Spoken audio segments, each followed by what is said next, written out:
আসসালামু আলাইকুম hi viewers, কেমন আছেন? ডিজিটাল মামুন মেরিন বান্দরবান চ্যানেলে আপনাদেরকে আমন্ত্রণ। আমরা এখন আছি কসবা উপজেলার আনিসুল হকের বাড়িতে। আর আনিসুল হকের বাড়িতে আসছি আমরা খেজুরের রস খাওয়ার জন্য। সো দেখতে থাকুন দৃষ্টিনন্দন নয়নে বিরাম পরিবেশে খেজুরের রস কাটা এবং রস খাওয়ার দৃশ্য। এখানে কিভাবে আসবেন? এখানে আসার অনেকগুলো ওয়ে আছে।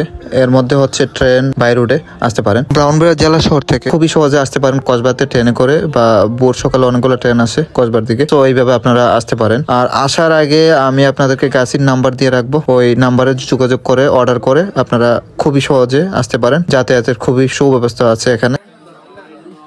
এই মুহূর্তে আমরা অবস্থান করতেছি আইনমন্ত্রী আনিসুল হকের বাসায়। আর এখান থেকে একটা লসের নামানো হয়েছে আপনারা দেখতেছেন। আর আমি এখন আনিসুল হকের বাড়ির সামনে যাচ্ছি। এটা হচ্ছে আনিসুল হকের বাড়ির পুকুর পাড়।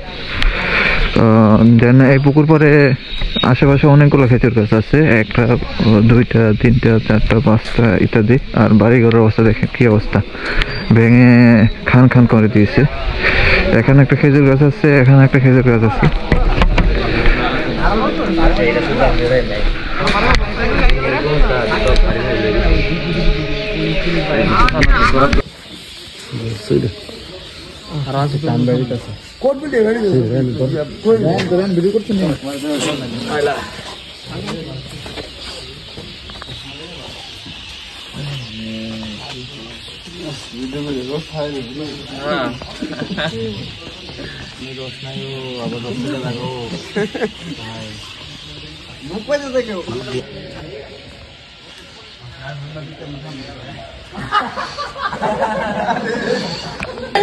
ইতিহাসে কি নিষ্ঠুর ময়মদিন।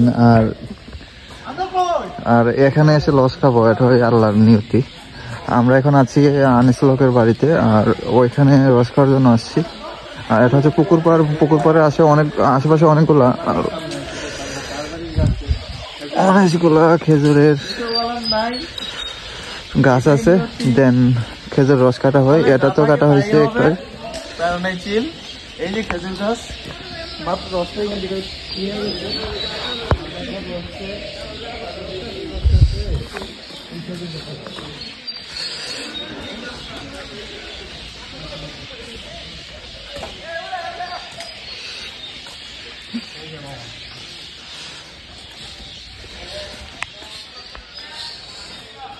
রাখো, আরেকটু নিচে রাখো।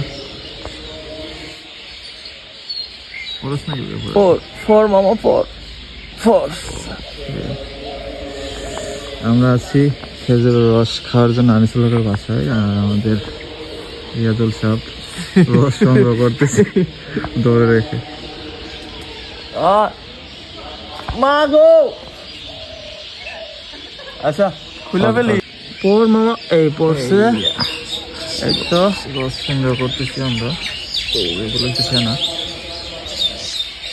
এগুলো খাই না মাথায় দেখ।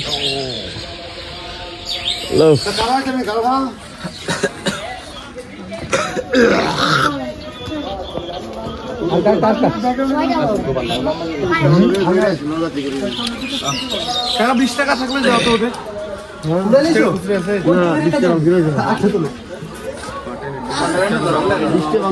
এক লিটার দিবা।